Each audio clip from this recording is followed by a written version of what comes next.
Dato' Sri Anwar Ibrahim பிரதமராக நியமிக்கப்பட்டிருப்பது சட்ட விரோதமானது என்பதால் நீதிமன்ற வழக்கு தொடுக்கவிருப்பதாக முன்னாள் அமைச்சரும் எம்ஏபி கட்சியின் தலைவருமான பொன் வேதமூர்த்தி தெரிவித்துள்ளார்.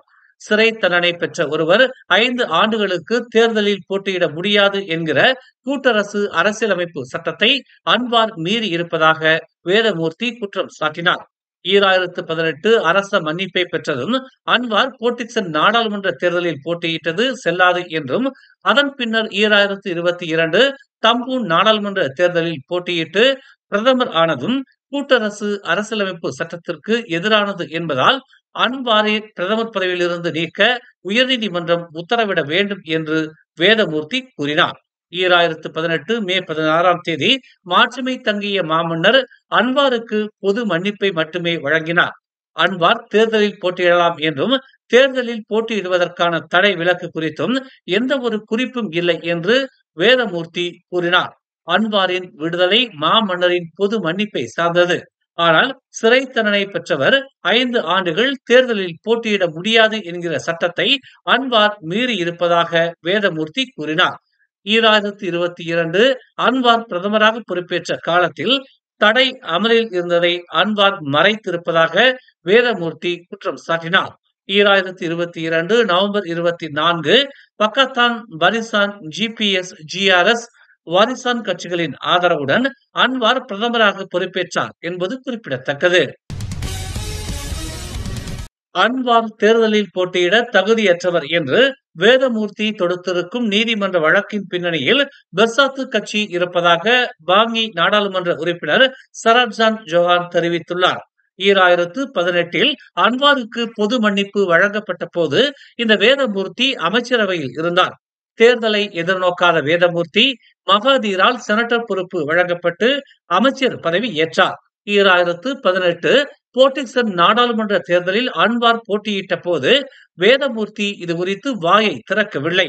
ஆனால் இப்போது பெர்சாத்து கூட்டாளிகளுடன் சேர்ந்து கொண்டு சட்டத்தை மதிப்பதாக பாசாங்கு காட்டுகிறார் என்று வழக்கறிஞருமான சரத்ஜான் ஜோஹான் சாடினார். இதே வேதமூர்த்தி இந்தியர்களுக்கான சிறந்த பிரதமராக அன்வார் இருப்பார் என்றும், மித்ராவை வழிநடத்தும் பொறுப்புள்ள தலைவர் அன்வார் என்றும் கூக்குரலிட்டார். இப்போது அன்வார் பிரதமராக பொறுப்பேற்று 3 ஆண்டுகள் கடந்துவிட்ட பின்னர் அன்வாருக்கு எதிராக வழக்கு தொடுப்பது அன்வாரை தொந்தரவு செய்யும் ஒரு செயல் என்று அவர் குறிப்பிட்டார். வேதமூர்த்தி சமீப காலமாக பெர்சாத்து தலைவர்களுடன் ஒட்டி உறவாடுகிறார்.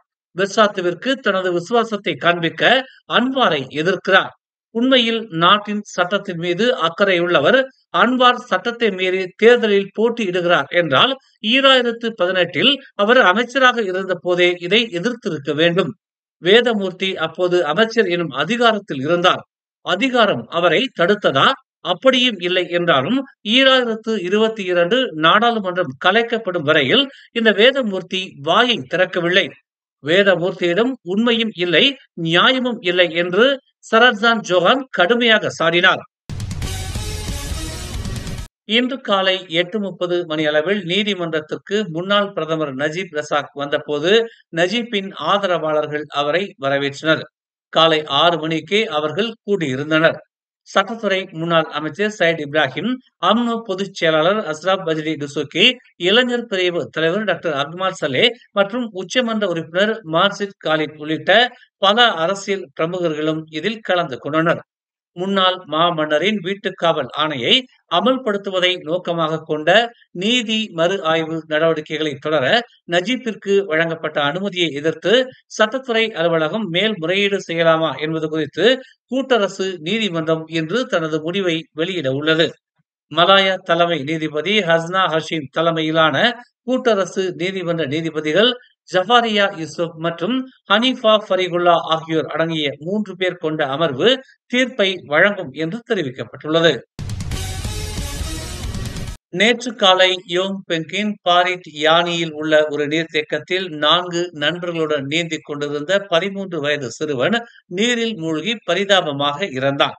சிறுவன் வழக்கத்திற்கு மாறாக நீண்ட நேரமாக மீண்டும் மேலே வரவில்லை என்பதை அவனது நண்பர்கள் உணர்ந்ததை அடுத்து கிராமவாசிகளிடம் அவர்கள் உதவி கேட்டதாக பத்து பகாட் காவல்துறை தலைவர் ஷாருல் அன்வார் முஸ்தாத் அப்துல் சானி இன்று ஒரு அறிக்கையில் கூறினார்.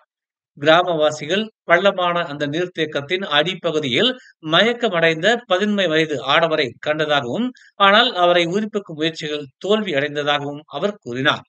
சுல்தானா நோரா இஸ்மாயில் மருத்துவமனையில் நடந்த பிரேத பரிசோதனையில் மரணத்துக்கான காரணம் நீரில் மூழ்கியதே என்று உறுதிப்படுத்தப்பட்டது.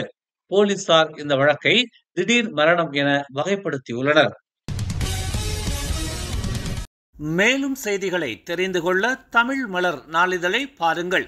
உடனுக்குடன் செய்திகளை தெரிந்து கொள்ள தமிழ் மலர் இணையதளம், தமிழ் மலர் செயலி மற்றும் மலர் டிவி யூடியூப் சேனலை வலம் வாருங்கள். எங்களோடு இணைந்திருக்க மலர் டிவியை பதிவு செய்து கொள்ளுங்கள். உறவுகள் மகிழ்ந்திட விருப்பம் மற்றும் பகிர்வு சேவையை சொடுக்கிடுங்கள்.